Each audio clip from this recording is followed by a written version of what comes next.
Et Ah, buvez de l'eau. Hydratez-vous.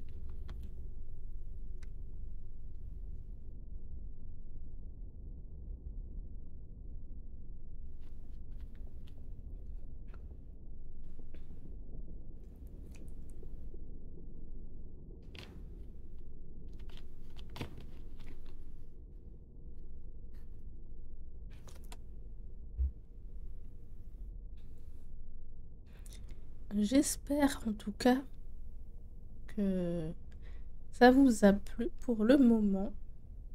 Nous avons donc terminé les contes de terreur d'Arthur Conan Doyle.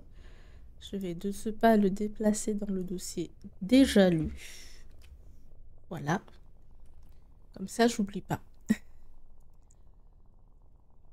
Ce que je vous propose, c'est de ne pas faire mentir mon planning et de vous lire une dernière nouvelle. Cette fois-ci, d'Edgar Allan Poe. T'as envie de te refaire les détectives Conan? Effectivement, aucun rapport. Alors, je pourrais être dans le thème continuité et vous lire Le Chat Noir d'Edgar Allan Poe. Mais je l'ai pas trouvé terrible. Disons que celle-là était déjà... hein, voilà. Celle de Allan Poe, elle est... Trigger warning, violence animale, quoi. Donc, je préfère pas.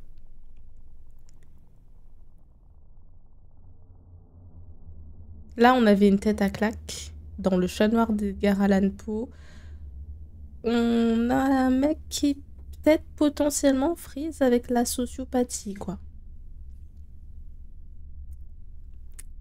Donc non. Mais par contre, je peux vous proposer... je l'ai déjà ouvert normalement.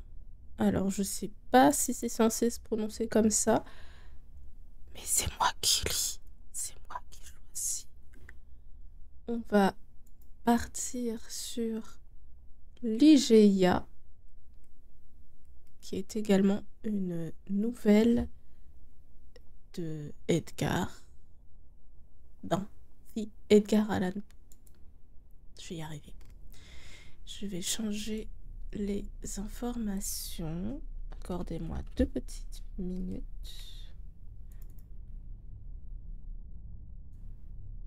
Hop. Edgar Allan Poe. Et ce sera donc Ligeia.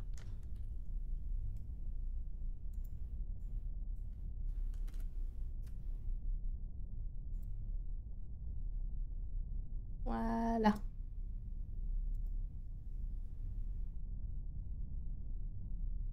Ligeia, c'est un prénom. Je ne sais pas si c'est censé se prononcer comme ça. Je sais même pas de quelle origine c'est censé être. Aucune idée. Ah, j'ai oublié de le préciser, mais comme d'habitude, toutes mes sources sont toujours les mêmes. Ça n'a pas changé. Si vous voulez récupérer ces e-books qui sont gratuits, libres de droit, et vous pouvez les retrouver à l'adresse suivante. Hop, je vous la remets dans le chat, si ça intéresse des gens. Voilà, sur bibebook.com.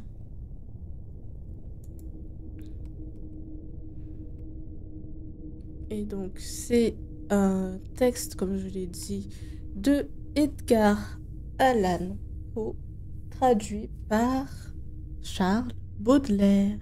Rien que ça, paru en 1838.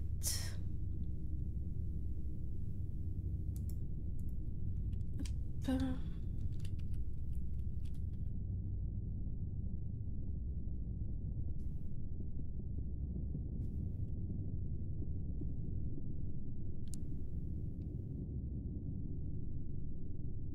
Est-ce que vous êtes prêts? Est-ce que vous avez votre plaid, votre petite boisson chaude?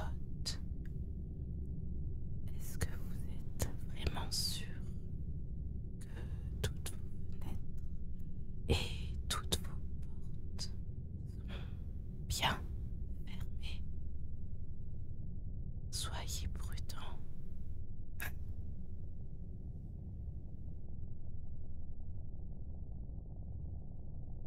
Quand ton traducteur est plus célèbre que toi, c'est que ça va niveau écriture.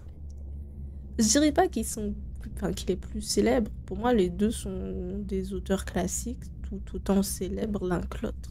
C'est juste qu'il y en a un qui est francophone et l'autre qui est anglophone. C'est tout. T'as une compote. Parfait.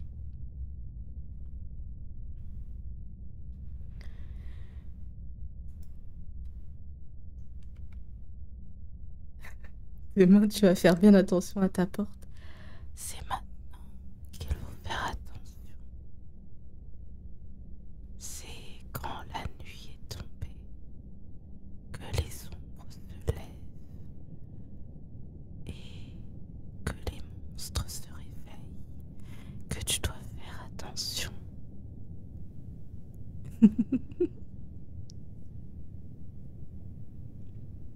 Je sais même pas comment ça rend quand je fais mes bêtises. J'ai jamais osé réécouter les VOD, c'est terrible.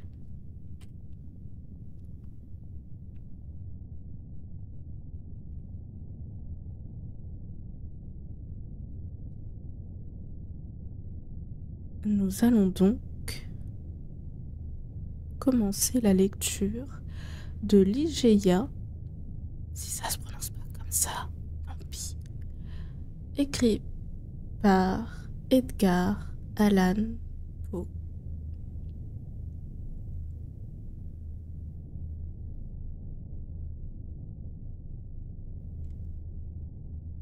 Et il y a là-dedans la volonté qui ne meurt pas.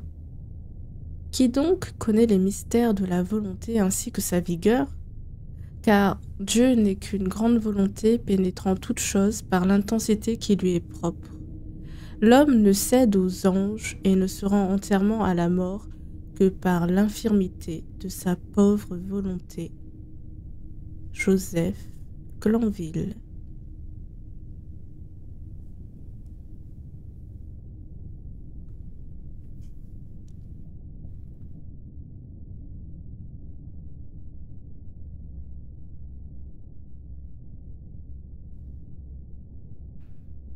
Je ne puis pas me rappeler sur mon âme comment, quand, ni même où je fis pour la première fois connaissance avec Lady Ligeia.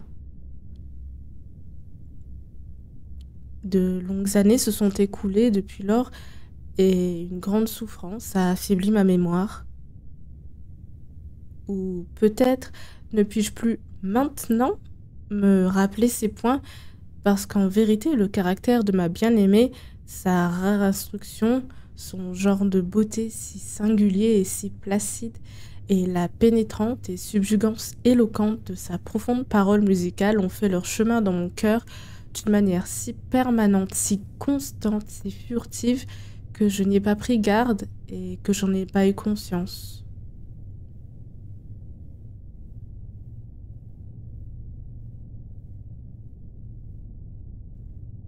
Cependant, je crois que je la rencontrai pour la première fois, et plusieurs fois depuis lors, dans une vaste et antique ville délabrée sur les bords du Rhin. Quant à sa famille, très certainement elle m'en a parlé.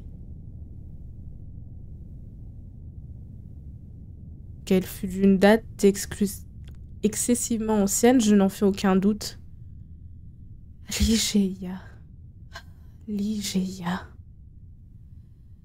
Plongée dans des études qui par leur nature sont plus propres que tout autre à amortir les impressions du monde extérieur, il me suffit de ce mot si doux, Ligeia, pour ramener devant les yeux de ma pensée l'image de celle qui n'est plus. Et maintenant, Pendant que j'écris, il me revient comme une lueur que je n'ai jamais su le nom de famille de celle qui fut mon amie et ma fiancée, qui devint mon compagnon d'études et enfin l'épouse de mon cœur. Était-ce par suite de quelque injonction folâtre de ma belle Ligia? Était-ce une preuve de la force de mon affection que je ne pris aucun renseignement sur ce point? Ou plutôt était-ce un caprice à moi, une offrande bizarre et romantique sur l'autel du culte le plus passionné? Je ne me rappelle le fait que confusément. Faut-il donc s'étonner si j'ai entièrement oublié les circonstances qui lui donnèrent naissance ou qui l'accompagnèrent?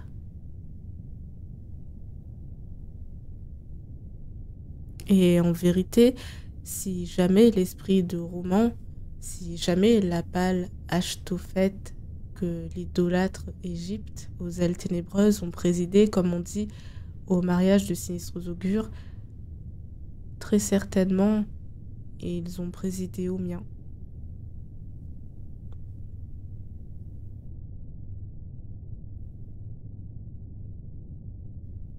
Il est néanmoins un sujet très cher sur lequel ma mémoire n'est pas en défaut. C'est la personne de Ligeia. Elle était d'une grande taille, un peu mince et même dans les derniers jours très amaigrie. J'essayerai en vain de dépeindre la majesté, l'aisance, la tranquillité de sa démarche et l'incompréhensible légèreté, l'élasticité de son pas. Elle venait et s'en allait comme une ombre. Je ne m'apercevais jamais de son entrée dans mon cabinet de travail que par la chère musique de sa voix douce et profonde, quand elle posait sa main de marbre sur mon épaule. Quant à la beauté de la figure, aucune femme ne l'a jamais égalée. C'était l'éclat d'un rêve d'opium, une vision aérienne et ravissante, plus étrangement céleste que les rêveries qui voltigeaient dans les âmes assoupies des filles de Délos. Cependant, ces traits n'étaient pas jetés dans ce moule régulier qu'on nous a faussement enseigné à révérer dans les ouvrages antiques classiques du paganisme.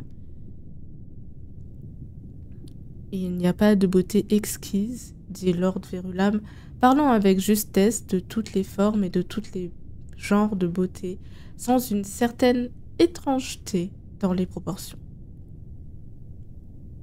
Toutefois, bien que je visse que les traits de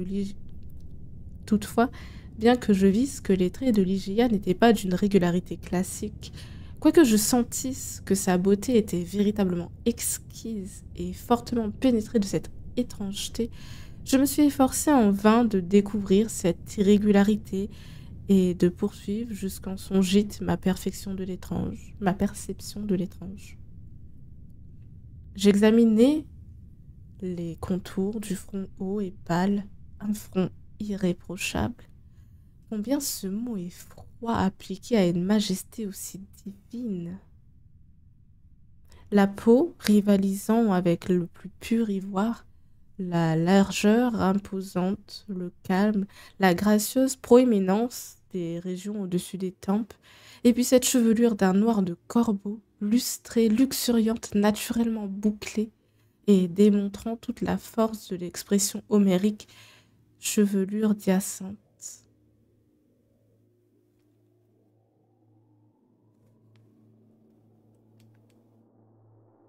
Je considérais les lignes délicates du nez, et nulle autre part que dans les mondes gracieux. Pardon. Je considérais les lignes délicates du nez, et nulle autre part que dans les gracieux médaillons hébraïques je n'avais contemplé une semblable perfection. C'était ce même jet, cette même surface unie et superbe, cette même tendance presque imperceptible à l'aquilin, ces mêmes narines harmonieusement arrondies et révélant un espace libre. Je regardais la charmante bouche. C'était là qu'était le triomphe de toutes les choses célestes, le tour glorieux de la lèvre supérieure, un peu courte, l'air doucement, voluptueusement reposé de l'inférieur, les fossettes qui se jouaient et la couleur qui parlait. Les dents réfléchissant comme une espèce d'éclair chaque rayon de la lumière bénie qui tombait sur elle dans ses sourires sereins et placides, mais toujours radieux et triomphants.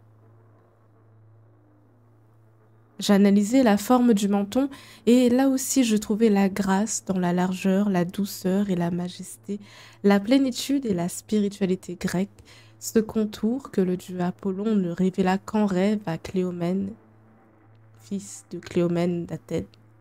Et puis je regardais les grands yeux de Ligéia. Pour les yeux, je ne trouve pas de modèle dans la plus lointaine antiquité. Peut-être bien était-ce dans les yeux de ma bien-aimée que se cachait le mystère dont parle Lord Verulam. Ils étaient, je crois, plus grands que les yeux ordinaires de l'humanité, mieux fendus que les plus beaux yeux de gazelle de la tribu des Noirs Jades. Mais ce n'était que par intervalles, dans des moments d'excessive animation, que cette particularité devenait singulièrement frappante. Dans ces moments-là, sa beauté était, du moins, elle apparaissait, telle à ma pensée enflammée, la beauté de la fabuleuse Houri des Turcs. Les prunelles étaient du noir le plus brillant et surplombées par des cils de jet très longs. Ses sourcils, d'un dessin légèrement irrégulier, avaient la même couleur. Toutefois, l'étrangeté que je trouvais dans les yeux était indépendante de leur forme, de leur couleur et de leur éclat. Ils devenaient décidément et devaient décidément être attribués à l'expression. Ah, mot qui n'a aucun sens. Un pur son. Vaste latitude où se retranche toute ignorance du spirituel. L'expression des yeux de Ligéia.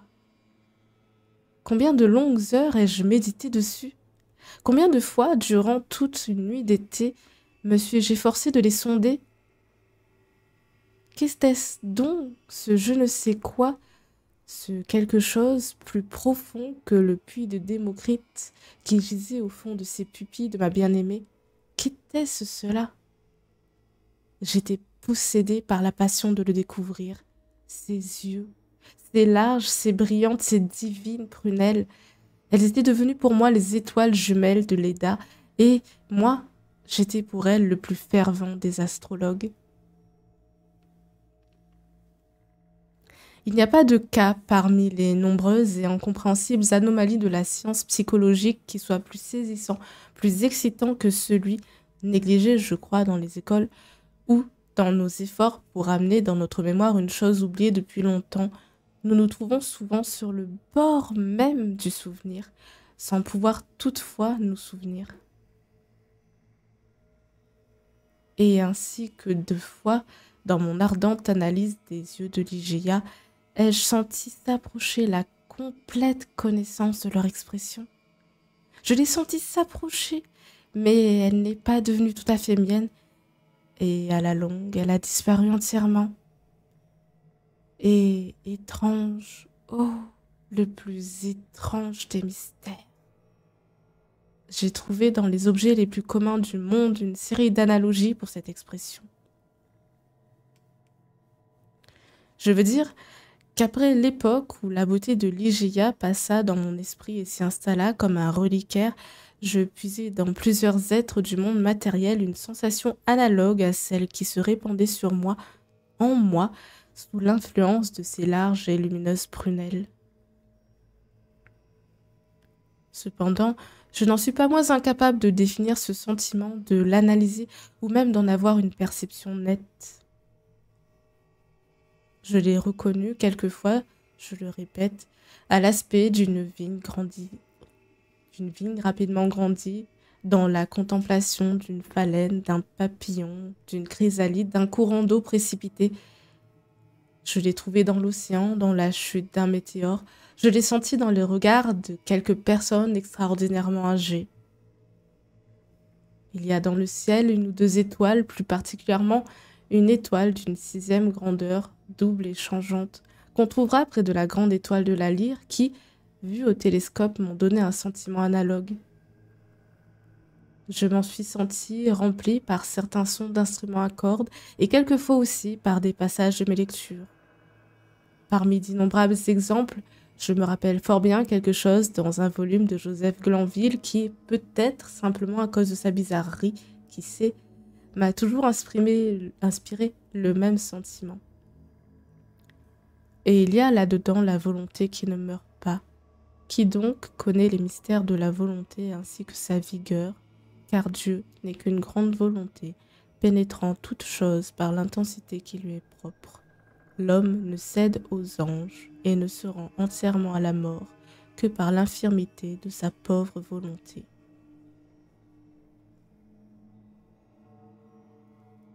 Par la suite des temps et par des réflexions subséquentes, je suis parvenue à déterminer un certain rapport éloigné entre ce passage du philosophe anglais et une partie du caractère de Ligeia. Une intensité singulière dans la pensée, dans l'action, dans la parole, était peut-être en elle le résultat, ou au moins l'indice, de cette gigantesque puissante... était peut-être en elle le résultat, ou au moins l'indice, de cette gigantesque puissance de volition qui, durant nos longues relations, eut pu donner d'autres... J'y arrive pas. Il fait des phrases trop longues.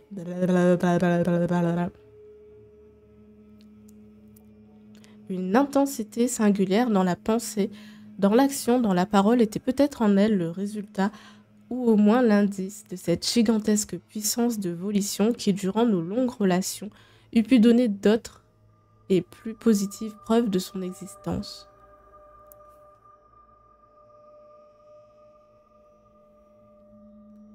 De toutes les femmes que j'ai connues, elle, la toujours placide Ligeia, à l'extérieur si calme, était la proie la plus déchirée par les tumultueux vautours de la cruelle passion.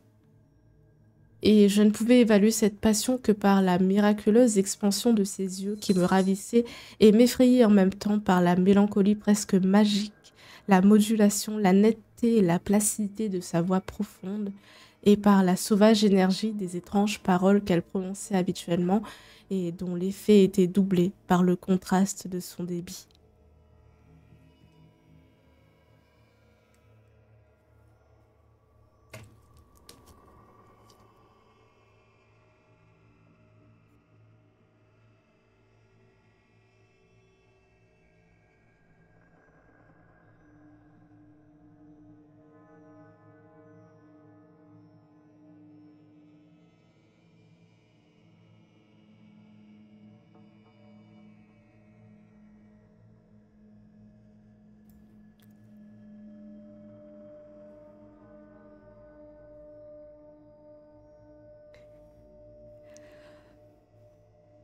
J'ai parlé de l'instruction de Ligeia.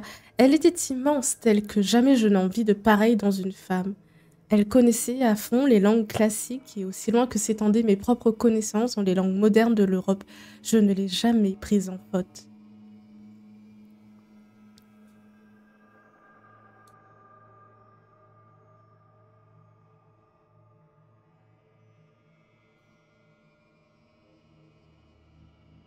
Véritablement, sur n'importe quel thème de l'érudition académique, si vantée, si admirée, uniquement à cause d'elle et à cause qu'elle est plus abstruse, ai-je jamais trouvé Ligeia en faute?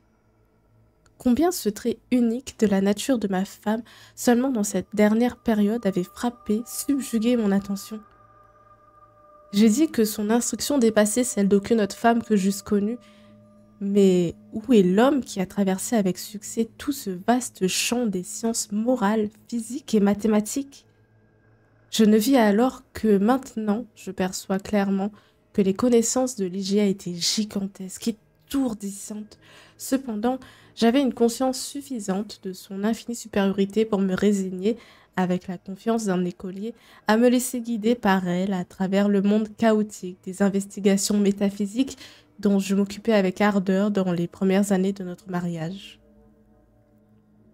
Avec quel vaste triomphe, avec quelle vive délice, avec quelle espérance éthérée sentais-je ma Ligeia penchée sur moi, au milieu d'études si peu frayées, si peu connues, s'élargir par degrés cette admirable perspective, cette longue avenue splendide et vierge par laquelle je devais enfin arriver au terme d'une sagesse trop précieuse et trop divine pour n'être pas interdite.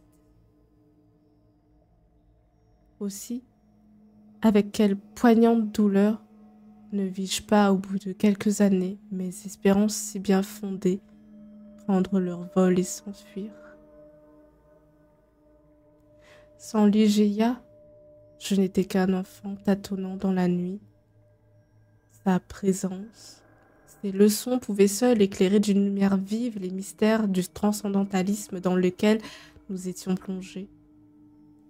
Privés du lustre rayonnant de ses yeux, toute cette littérature, ailée et dorée naguère, devenait maussade, saturnienne et lourde comme le plomb.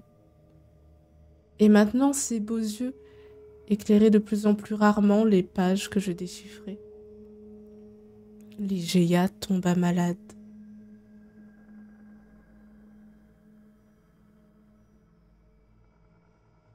Les étranges yeux flamboyèrent avec un éclat trop splendide. Les pâles doigts prirent la couleur de la mort, la couleur de la cire transparente. Les veines bleues de son grand front palpitèrent impétueusement au courant de la plus douce émotion. Je vis qu'il lui fallait mourir, et je luttai désespérément en esprit avec l'affreux Azraël.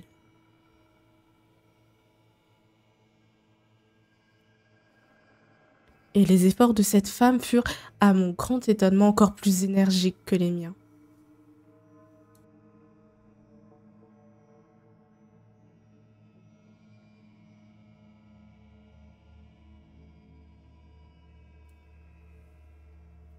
Il y avait certes dans sa sérieuse nature de quoi me faire croire que pour elle la mort viendrait sans son monde de terreur. Mais il n'en fut pas ainsi.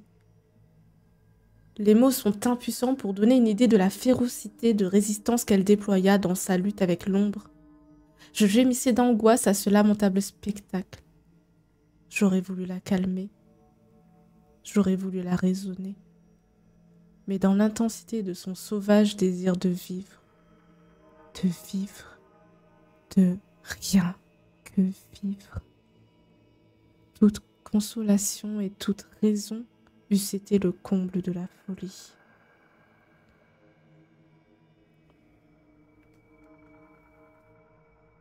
Cependant, jusqu'au dernier moment, au milieu des tortures et des convulsions de son sauvage esprit, l'apparente placidité de sa conduite ne se démentit pas. Sa voix devenait plus douce, devenait plus profonde, mais je ne voulais pas m'appesantir sur le sens bizarre de ces mots prononcés avec tant de calme. Ma cervelle tournait quand je prêtais l'oreille en extase à cette mélodie surhumaine, à ces ambitions et à ces aspirations que l'humanité n'avait jamais connues jusqu'alors.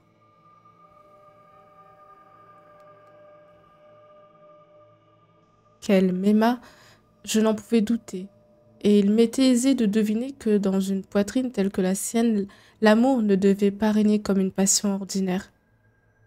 Mais dans la mort seulement, je compris toute la force et toute l'étendue de son affection. Pendant de longues heures, ma main dans la sienne, elle épanchait devant moi le trop-plein d'un cœur dont le dévouement plus que passionné montait jusqu'à l'idolâtrie.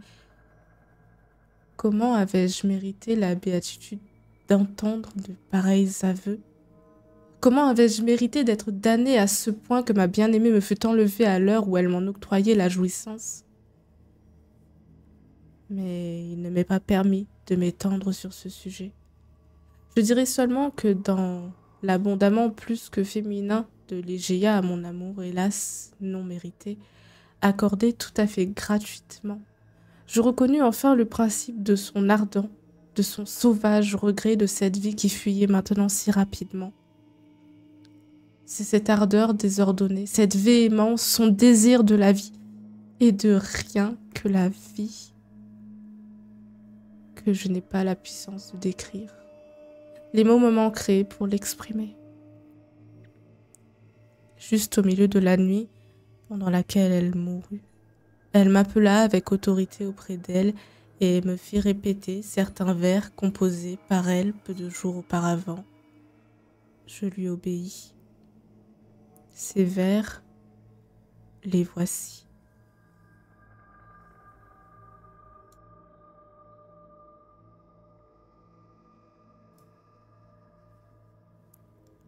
Voyez ces nuits de gala. Depuis ces dernières années désolées, une multitude d'anges ailés, ornés, des voix et noyés dans les larmes, est assise dans un théâtre pour voir un drame d'espérance et de crainte, pendant que l'orchestre soupire par intervalles la musique des sphères.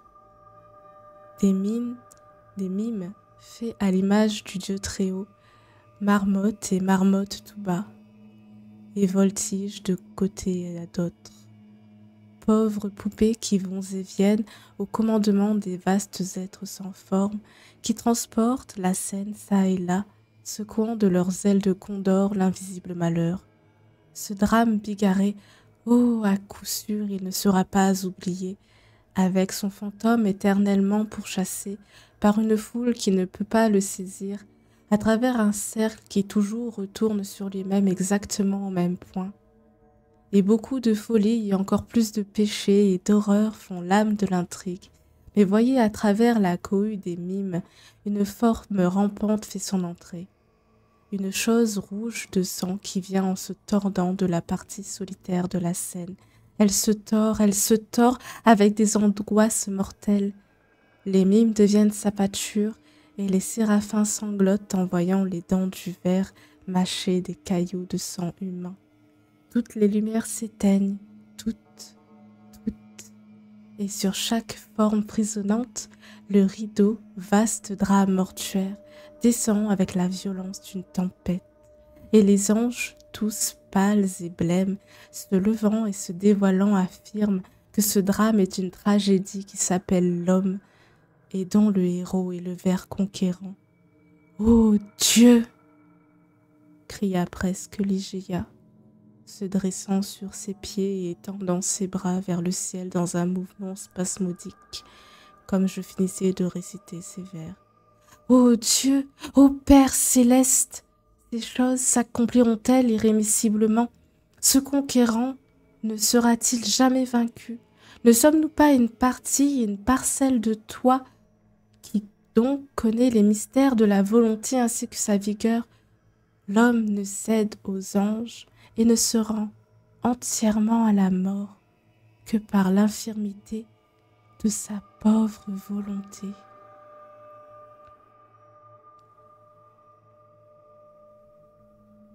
Et alors, comme épuisée par l'émotion, elle laissa retomber ses bras blancs et retourna solennellement à son lit de mort. Et comme elle soupirait ses derniers soupirs, s'y mêla sur ses lèvres comme un murmure indistinct. Je tendis l'oreille et je reconnus de nouveau la conclusion du passage de Glanville. L'homme cède aux anges et ne se rend entièrement à la mort que par l'infirmité de sa volonté.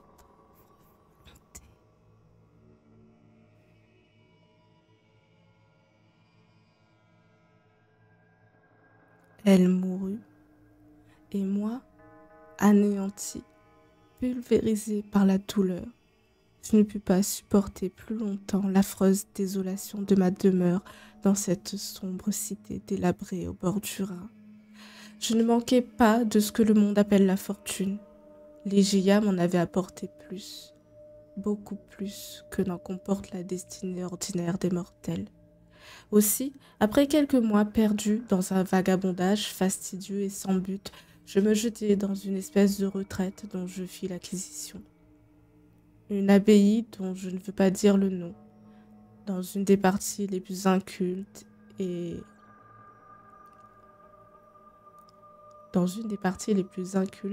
et les moines fréquentes de la belle Angleterre. La sombre et triste grandeur du bâtiment, l'aspect presque sauvage du domaine, les mélancoliques et vénérables souvenirs qui s'y rattachaient étaient à l'unisson du sentiment de complet abandon qui m'avait exilé de cette lointaine et solitaire région. Cependant, tout en laissant à l'extérieur de l'abbaye son caractère primitif, presque intact, et le verdoyant délabrement qui tapissait ses murs, je me mis avec une perversité enfantine et peut-être avec une faible espérance de distraire mes chagrins à déployer au-delà des magnificences plus que royales.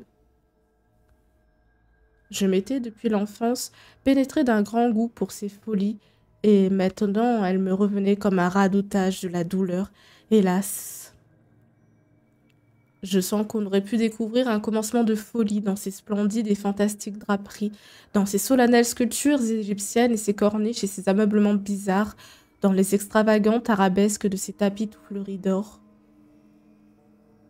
J'étais devenue un esclave de l'opium.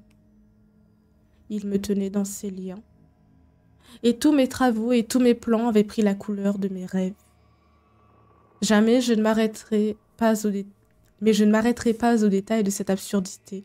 Je ne parlerai seulement de cette chambre maudite à jamais, où dans un moment d'aliénation mentale, je conduisis à l'hôtel et pris pour épouse, après l'inoubliable Ligeia, Lady Rowena Trevagnon de Trémène, à la blonde chevelure et aux yeux bleus. Il n'est pas un détail d'architecture ou de la décoration de cette chambre nuptiale qui ne soit maintenant présent à mes yeux. Ou donc la hautaine famille de ma fiancée avait-elle l'esprit, quand, mue par la soif de l'or, elle permit à une fille si tendrement chérie de passer le seuil d'un appartement décoré de cette étrange façon.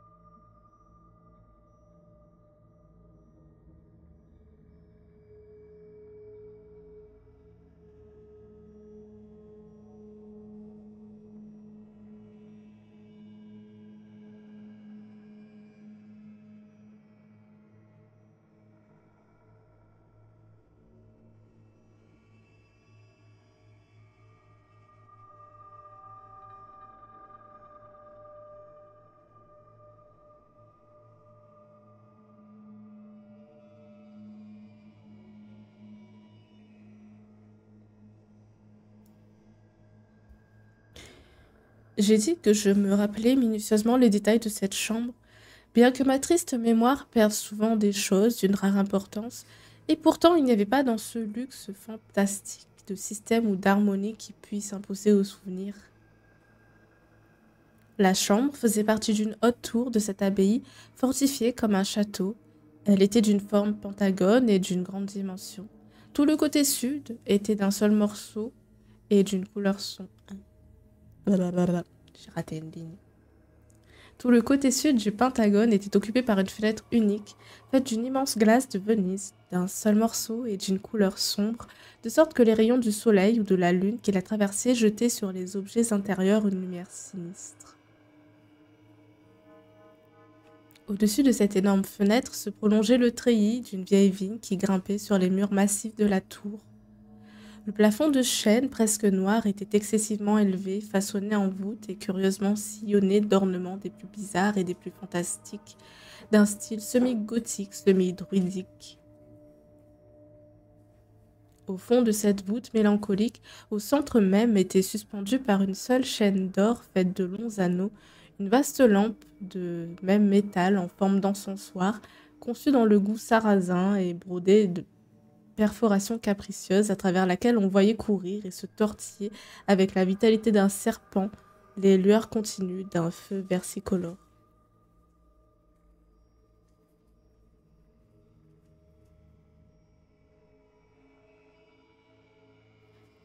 Quelques rares ottomanes et des candélabres d'une forme orientale occupaient différents endroits, et le lit aussi, le lit nuptial, était dans le style indien, bas, sculpté en bois d'ébène massif et surmonté d'un baldaquin qui avait l'air d'un drap mortuaire.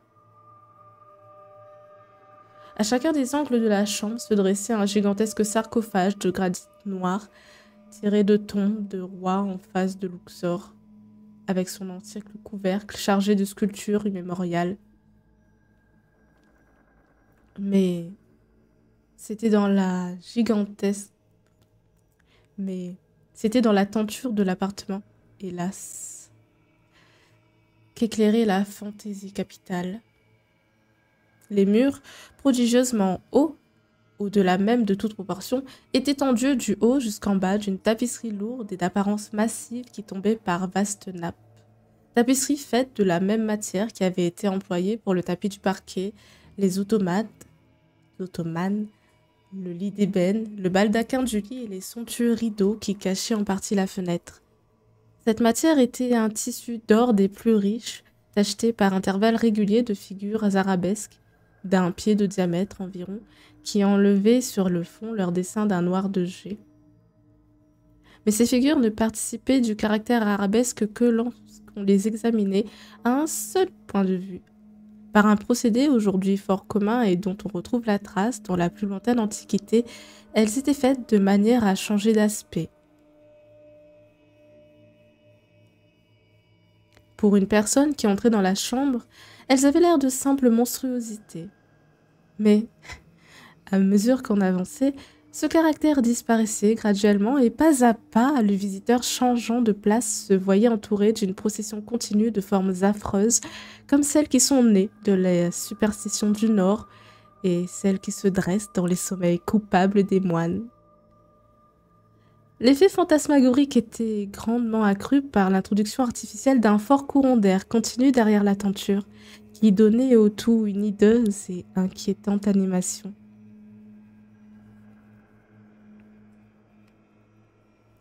Telle était la demeure, telle était la chambre nuptiale où je passais avec la dame de Trémène les heures impies du premier mois de notre mariage. Et je l'ai passée sans trop d'inquiétude. Que ma femme redoutât mon humeur farouche, qu'elle m'évitât, qu'elle ne m'aimât que très médiocrement, je ne pouvais pas me le dissimuler. Mais cela me faisait presque plaisir. Je la haïssais d'une haine qui appartient moins à l'homme qu'au démon. Ma mémoire se retournait. Avec quelle intensité de regret vers Ligeia, l'aimée, l'auguste, la belle, la morte.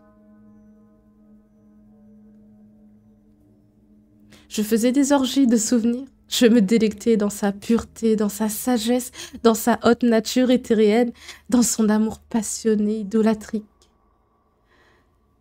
Maintenant, mon esprit brûlait pleinement et largement d'une flamme plus ardente que n'avait été la sienne.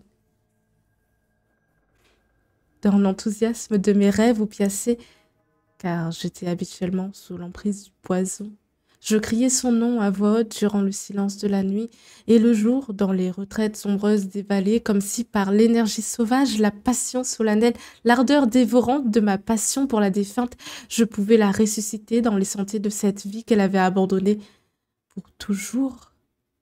Était-ce vraiment possible ?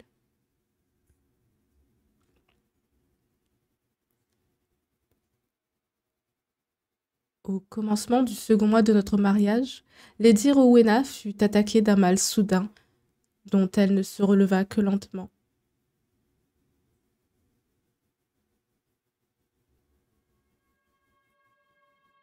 La fièvre qui la consumait rendait ses nuits pénibles, et dans l'inquiétude d'un demi-sommeil, elle parlait de sons et de mouvements qui se produisaient çà et là dans la chambre de la tour, et que je ne pouvais vraiment attribuer qu'au dérangement de ses idées, ou peut-être aux influences fantasmagoriques de la chambre.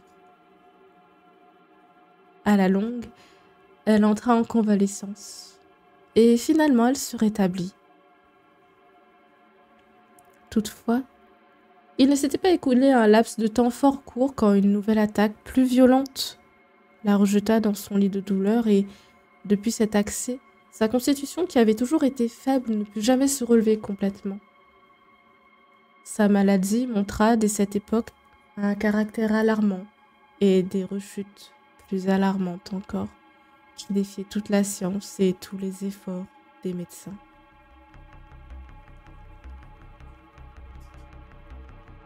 à mesure qu'augmentait ce mal chronique qui, dès lors sans doute, s'était trop bien emparé de sa constitution pour en être arraché par des mains humaines, je ne pouvais m'empêcher de remarquer une irritation nerveuse croissante dans son tempérament et une excitabilité telle que les causes les plus vulgaires lui étaient sujets de peur.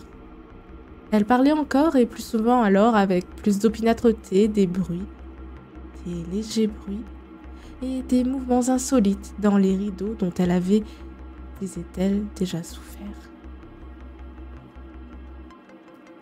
Une nuit, vers la fin de septembre, elle attira mon attention sur ce sujet désolant avec une énergie plus vive que de coutume. Elle venait justement de se réveiller d'un sommeil agité et j'avais épié avec un sentiment moitié d'anxiété, moitié de vague terreur, le jeu de sa physionomie amaigrie.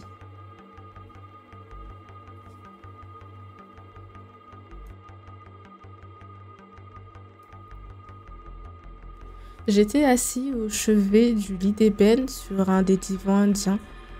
Elle se dressa à moitié et me parla à voix basse dans un chuchotement anxieux de sons qu'elle venait d'entendre, mais que je ne pouvais pas entendre, de mouvements qu'elle venait d'apercevoir, mais que je ne pouvais pas apercevoir. Le vent courait activement derrière les tapisseries et je m'appliquais à lui démontrer, ce que je confesse, je ne pouvais pas croire entièrement, que ces soupirs à peine articulés et ces changements presque insensibles dans les figures du mur n'étaient que les effets naturels du courant d'air habituel. Mais une pâleur mortelle qui inonda sa face me prouva que mes efforts pour la rassurer seraient inutiles. Elle semblait s'évanouir et je n'avais pas de domestique à m'apporter. Je me souvins de l'endroit où avait été déposé un flacon de vin léger ordonné par les médecins et je traversai vivement la chambre pour me le procurer. Mais comme je passais sous la lumière de la lampe, deux circonstances d'une nature saisissante attirèrent mon attention. J'avais senti que quelque chose de palpable, quoique invisible, avait légèrement frôlé ma personne. Et je vis sur le tapis d'or, au centre même du riche rayonnement projeté par l'encensoir, une ombre. Une ombre faible, indéfinie, d'un aspect angélique, tel qu'on peut se figurer l'ombre d'une ombre. Mais comme j'étais en proie à une dose exagérée d'opium, je ne fis que peu d'attention à ces choses, et je n'en parlais point à Rowena.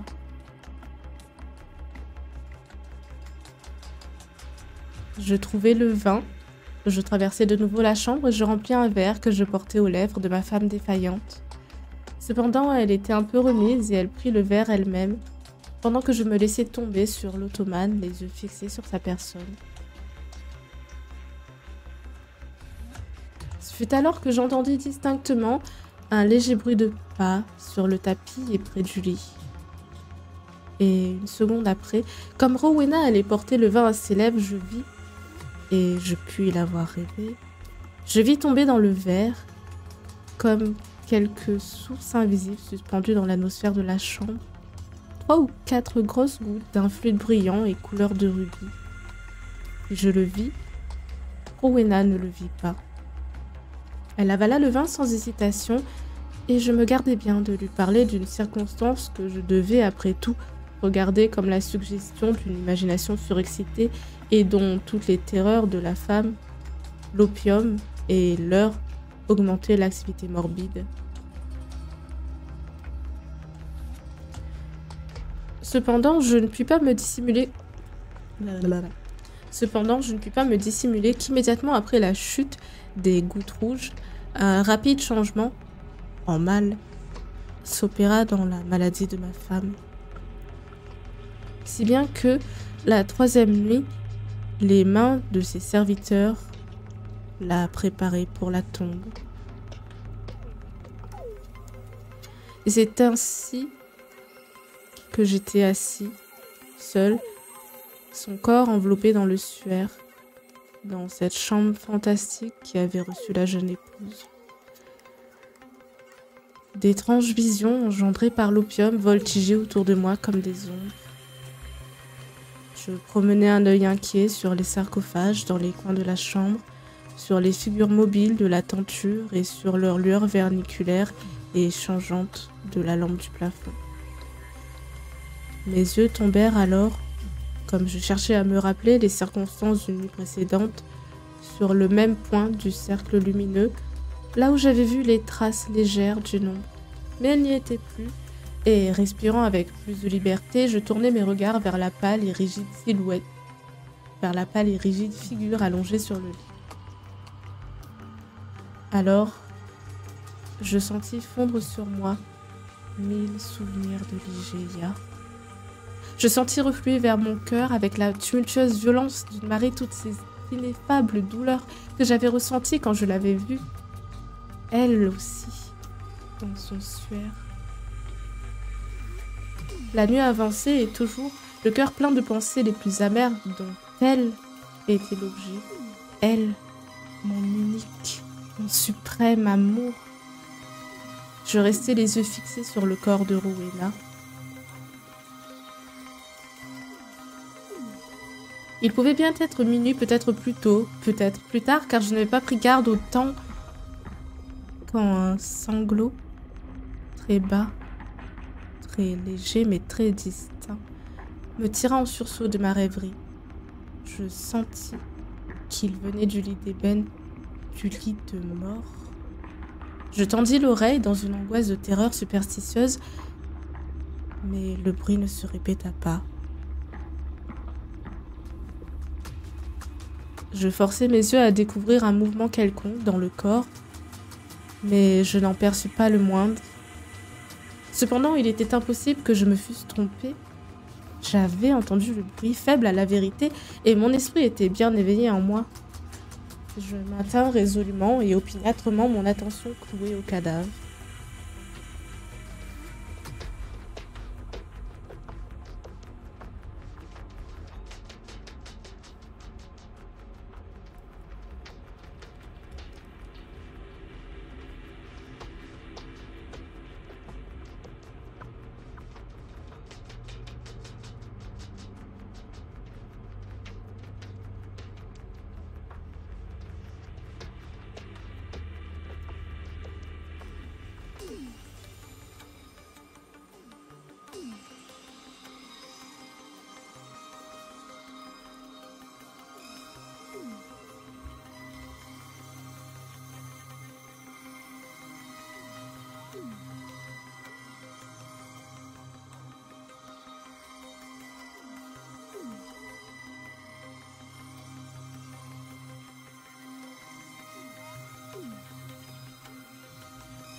Quelques minutes s'écoulèrent sans aucun autre incident qui pût jeter un peu de jour sur ce mystère. À la longue, il devint évident qu'une coloration légère, très faible, à peine sensible, était montée aux joues et avait filtré le long des petites veines déprimées des paupières. Sous la pression d'une horreur et d'une terreur inexplicables pour lesquelles le langage de l'humanité n'a pas d'expression suffisamment énergique, je sentis les pulsations de mon cœur s'arrêter et mes membres se roidir sur place. Cependant, le sentiment du devoir me rendit finalement mon sang-froid. Je ne pouvais pas douter plus longtemps que nous n'eussions fait prématurément nos apprêts funèbres. Rowena vivait encore. Il était nécessaire de pratiquer immédiatement quelques tentatives, mais la tour était tout à fait séparée de la partie de l'abbaye habitée par les domestiques. Il n'y en avait aucun à portée de voix. Je n'avais aucun moyen de les appeler à mon aide, à moins de quitter la chambre pendant quelques minutes, et quant à cela, je ne pouvais m'y hasarder. Je m'efforçai donc de rappeler à moi seule et de fixer l'âme voltigeante. Mais au bout d'un laps de temps très court, il y eut une rechute évidente. La couleur disparut de la joue et de la paupière, laissant une pâleur plus que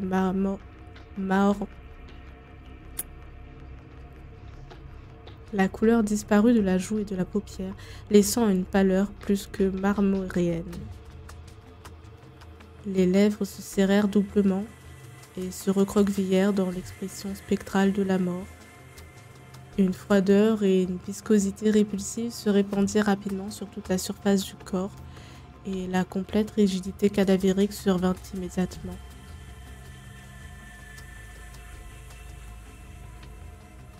Je retombai en frissonnant sur le lit de repos d'où j'avais été arrachée si soudainement, et je m'abandonnai à nouveau à mes rêves, à mes contemplations passionnées de Ligeia. Une heure s'écoula ainsi quand était-ce, grand Dieu, possible? J'eus de nouveau la perception d'un bruit vague qui partait de la région du lit. J'écoutais au comble de l'horreur. Le son se fit entendre de nouveau. C'était un soupir. Je me précipitai vers le corps. Je vis distinctement un tremblement sur les lèvres. Une minute après, elle se relâchait, découvrant une ligne brillante de dents de nacre. La stupéfaction lutta alors dans mon esprit vers la profonde terreur qui jusque-là l'avait dominée. Je sentis que ma vue s'obscurcissait, que ma raison s'enfuyait, et ce ne fut que par un violent effort que je trouvai à la longue le courage de me roidir à la tâche que le devoir m'imposait de nouveau.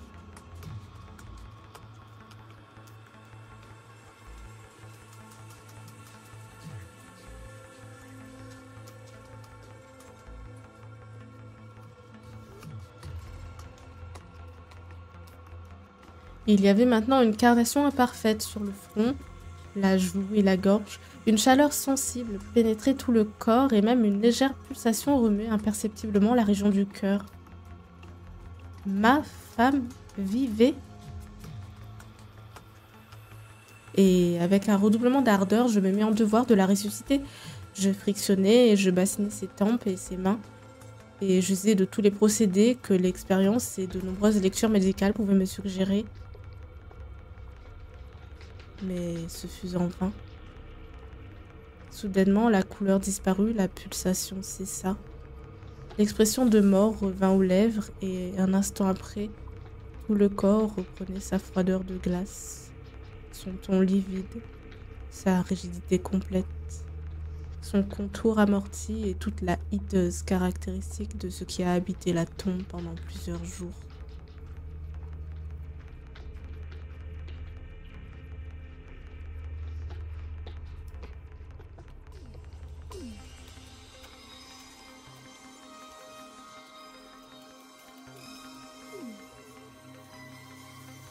Et puis, je retombais dans mes rêves de Ligéia. Et de nouveau, s'étonnera-t-on que je frissonne en écrivant ces lignes? De nouveau, un sanglot étouffé vint à mon oreille de la région du lit d'ébène. Mais à quoi bon détailler minutieusement les ineffables horreurs de cette nuit? Raconterai-je combien de fois, coup sur coup, presque jusqu'au petit jour, se répéta ce hideux drame de ressuscitation?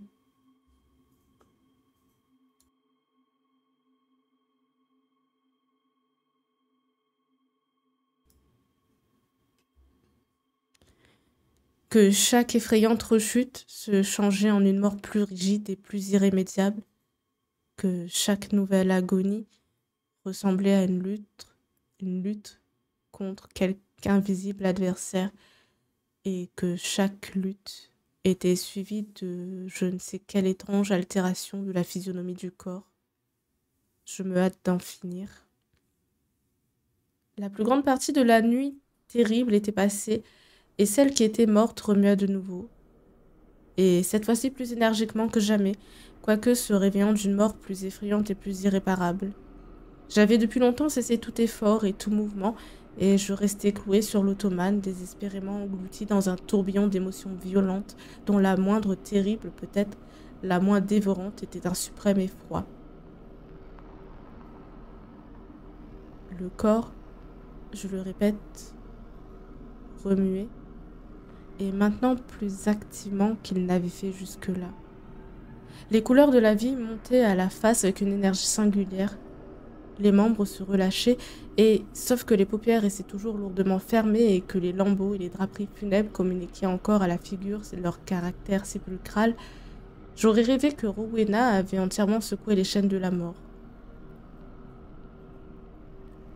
Mais si dès lors je n'acceptais pas entièrement cette idée, je ne pus pas douter plus longtemps quand, se levant du lit et vacillant d'un pas faible, les yeux fermés, à la manière d'une personne égarée dans un rêve, l'être qui était enveloppé du suaire s'avança audacieusement et palpablement dans le milieu de la chambre.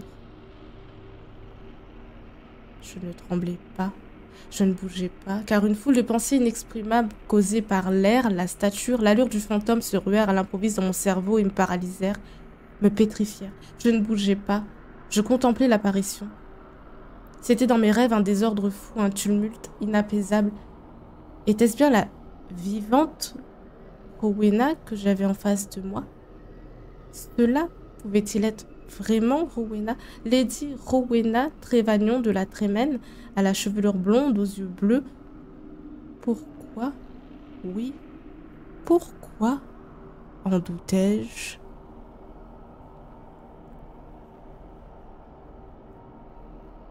Le lourd bandeau oppressait la bouche. Pourquoi donc cela n'eût-il pas été la bouche respirante de la Lady de Trémène? Et les joues? Oui, c'était bien là le rose du midi de sa vie. Oui, cela pouvait être les belles joues de la vivante Lady de Trémène. Et le menton avec les fossettes de la santé ne pouvait-il pas être le sien? Mais avait-elle donc grandi depuis sa maladie? Quel inexprimable délire s'empara de moi à cette idée. D'un bond, j'étais à ses pieds.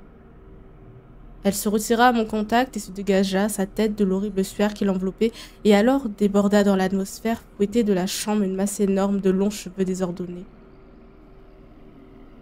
Ils étaient plus noirs que les ailes de la nuit, l'heure au plumage de corbeau, et alors je vis la figure qui se tenait devant moi ouvrir lentement, lentement les yeux. Enfin, les voilà donc, criai-je d'une voix retentissante. Pourrais-je jamais m'y tromper? Voilà bien les yeux adorablement fendus, les yeux noirs, les yeux étranges de mon amour perdu. De Lady Ligeia.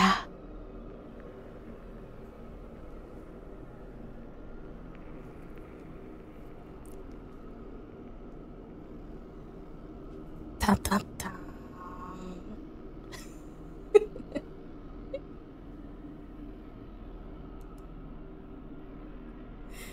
Existe-t-elle seulement? Je ne sais pas. C'est une excellente question.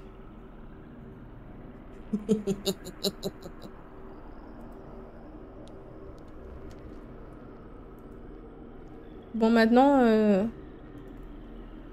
quand on vous fera des compléments, vous repenserez à ce texte. Vous vous rappellerez les descriptions incroyables. Et vous vous direz que les compléments étaient pas si terribles au final. Que mieux faire?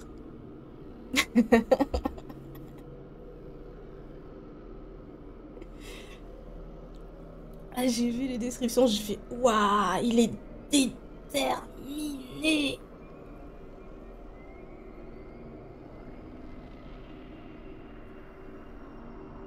Est-ce qu'il est vraiment sorti? Bah, techniquement, il est tombé dans l'opium après sa mort, hein.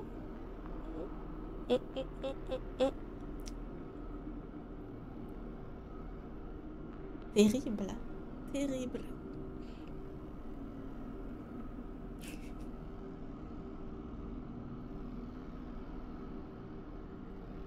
J'ai adoré, j'ai adoré ce texte. Le contraste entre les trois quarts du texte où t'as une description flamboyante, extravagante, extraordinaire et plaf. Bon bah elle est morte, je me suis mariée et puis je l'aimais pas. Waouh.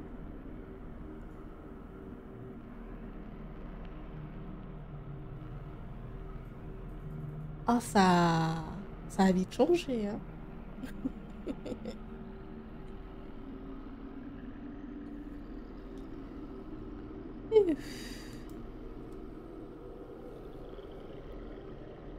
Le peu de.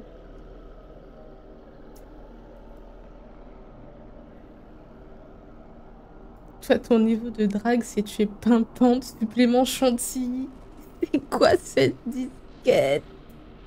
Ah,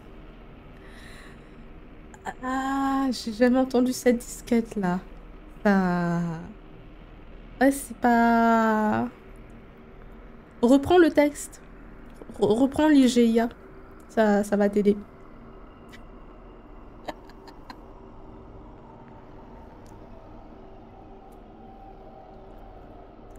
Un petit peu, le mec. Un petit peu.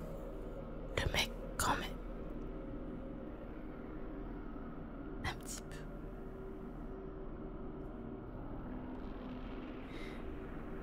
Les disquettes, t'en as plein. Ah, ça me fait mourir de rire, moi, les disquettes.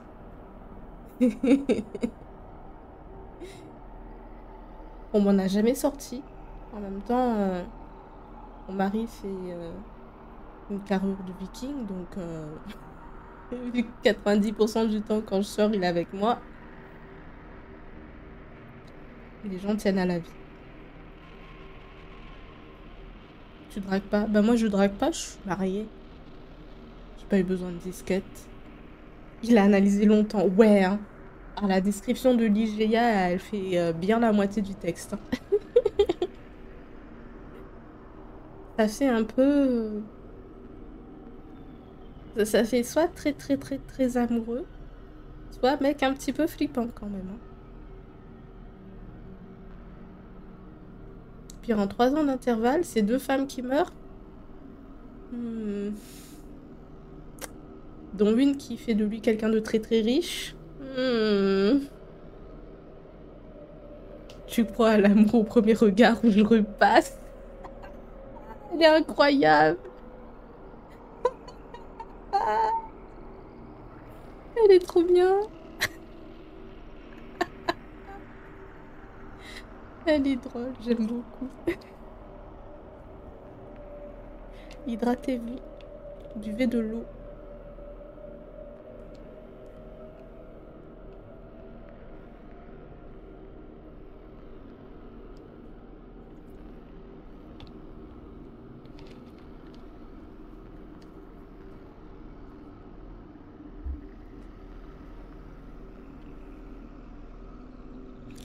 En tout cas, j'espère que vous avez passé une bonne soirée, que vous avez apprécié ces 3 petites nouvelles. La question que je me pose, je pense qu'à partir de la semaine prochaine, du coup, on fera pas spécialement des lectures horreur. Je pense qu'on va plus partir sur contes. Parce que j'ai les contes de Grimm et de Perrault, et moi, ça, j'adore ça. Comme ça, il y en aura un peu pour tous les styles et tous les goûts aussi, pour ceux qui n'aiment pas l'horreur, ce que je peux comprendre.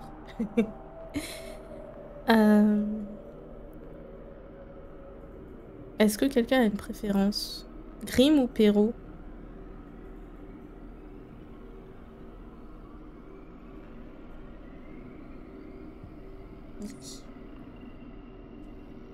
Grimm, ok.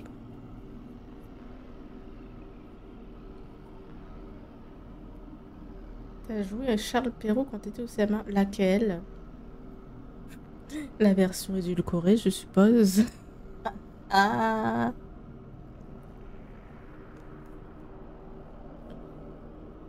Grimm, j'en ai plein en plus.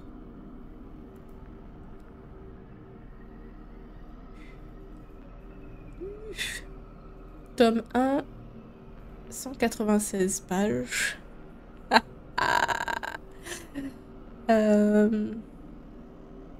Tome 2, combien de pages que je rigole? Conte de Grimm, tome 2. 221 pages. On a de quoi s'occuper, hein. Tu faisais un casting de toutes les protagonistes de ces histoires? Hein? Comment ça? J'ai pas compris. Vous faisiez pas un truc particulier?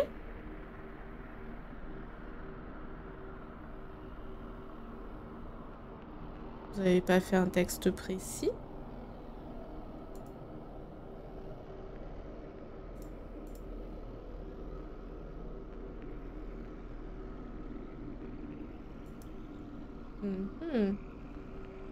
J'avoue, j'ai du mal à comprendre. C'était une pièce inventée. Ah, ok. J'ai l'impression que quand j'enlève cette option, le début de mes phrases est moins atténué. Mais c'est peut-être une impression. N'hésitez pas à me dire. Parce que j'ai l'impression que quand je commence mes phrases, même si je parle à la même hauteur tout le long de la phrase en termes de volume, pardon. Si je parle le même volume toute ma phrase, j'ai l'impression que le début de la phrase est plus bas que le reste de la phrase. C'est peut-être ça qu'on parlait la dernière fois et qu'on n'arrivait pas à trouver ce que c'était dans les réglages de mon micro. Je sais pas. N'hésitez pas à me dire.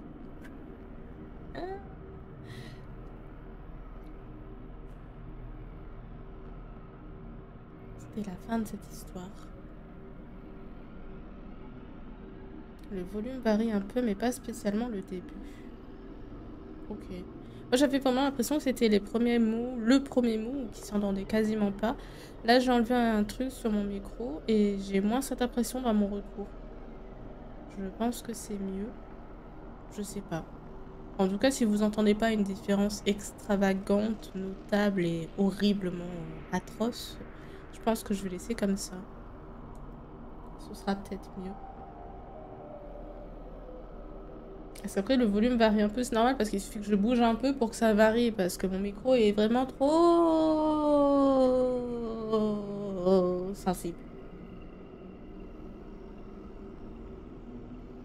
N'est-ce pas? Tu aimes l'extravagance. Ah. C'est intéressant. Ah, j'aime pas quand je fais ça. Ça me cringe. Pourquoi je le fais, je sais pas. Parce que ça me fait rire en même temps. Ça me cringe, mais ça me fait rire. Et on va repasser ici. Hop. Hop. Je vais vous laisser. Comme ça, vous voyez. Off, paf. Explosion de cheveux. Ah, rien me fait rire, je suis une enfant. Je suis une enfant. Il a fait quoi comme conte Grimm? Je vais te dire ce que j'ai. Merci Max. Comment tu vas? J'espère que tu vas bien. Alors attends, faut que je réouvre. Parce que j'ai tendance à peu confondre qui a fait quoi. Je remets juste ça. Ah, merci. J'ai donné un coup au micro, pardon. J'ai du mal à... Je peux pas attraper les roses comme ça. Il y a le micro devant, le Dailymotion. Grimm. Il a fait quoi? Conte tome 1. Enfin, ils ont fait quoi? C'est les frères Grimm. C'est Jacob et Wilhelm Grimm. Blanche-Neige. Cendrillon.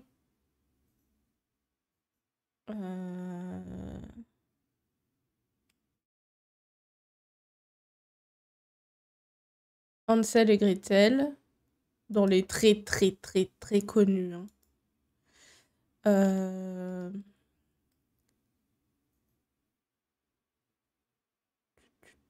Quoi d'autre? Quoi d'autre? Loi d'or. Le petit chaperon rouge. Réponse. Rumpelstiltskin. Ah, je vais tellement galérer quand je vais lire celle-là. Rumpelstiltskin. Rumpelstiltskin. Rumpelstiltskin. Rumpelstiltskin. Moi, ça va très bien, merci.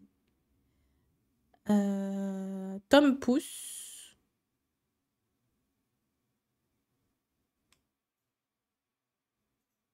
Et voilà, dans les grands bien connus, il y avait ça. Entre autres. Parmi moultes autres contes et légendes.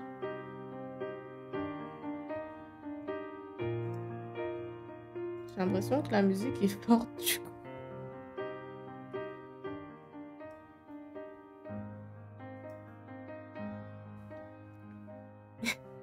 Le déluge de roses qui se cache à la démesure de ta magnificence. Aucun pays n'a connu de frontières aussi bien dessinées que la courbure de tes yeux. Ah oui, décrivez-moi comme Edgar Allan Poe. Décris-moi comme ta Ligeia. Oh Ah, la nouvelle expression.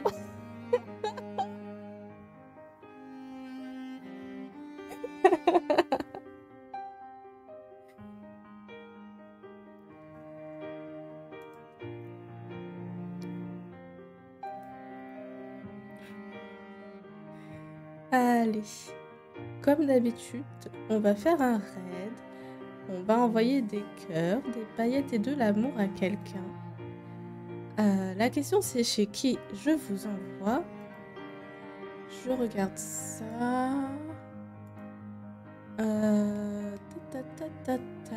Qui est-ce qu'il y a en live?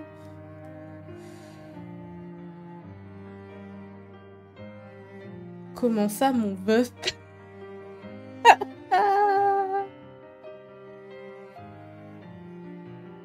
J'aime beaucoup. Alors, je vais vous envoyer chez lui. Je crois que j'ai jamais eu l'occasion de le raid. Et on sera avec lui demain. Donc, comme ça, on lui envoie un petit coucou.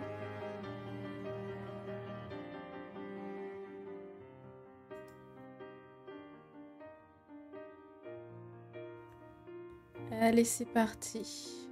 Donc, exceptionnellement, cette semaine, on va se retrouver demain à partir de 21h30. Plus ou moins. Parce que je rentre du sport. Ça peut être soumis à quelques petites variables de trajet et de « j'ai pas eu le temps de manger !» Mais plus ou moins vers 21h30. Jaloux, t'es là ou pas demain?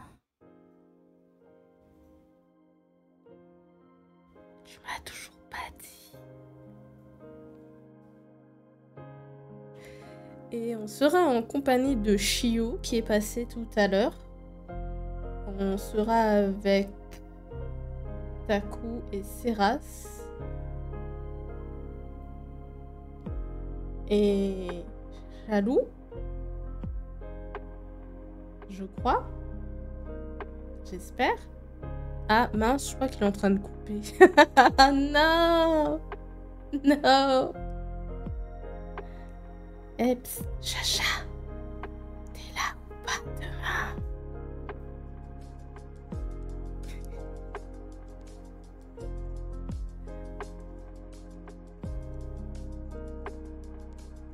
Je vais essayer de le choper demain sur Epic. Ça me répond pas à la question est-ce que tu seras à la collab ou pas?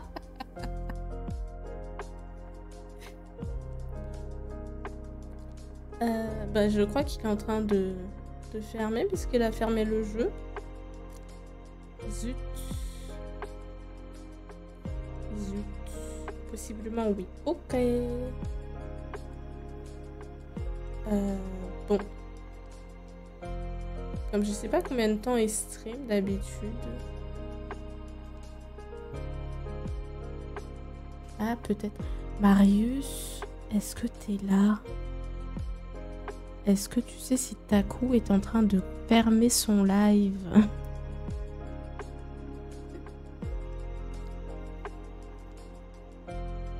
Parce que je voulais aller le raid, mais j'ai l'impression qu'il est en train de finir. Hop. Sinon, je vous envoie là-bas.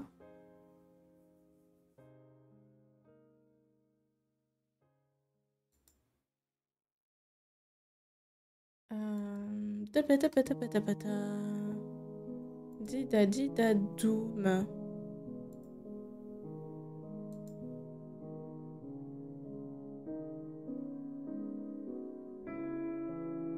Tant pis, je vais essayer de vous envoyer là-bas. Au pire, ça fera un réception. On se retrouve donc demain vers 21h30. Comme d'habitude, je vous envoie un message sur Discord. Si vous n'y êtes pas, n'hésitez pas à rejoindre le Discord pour voir les plannings, les annonces de live, pouvoir discuter, etc. Moi, je vous dis bonne nuit. Prenez soin de vous. Reposez-vous bien. Hydratez-vous. Des bisous. À demain. Bye bye.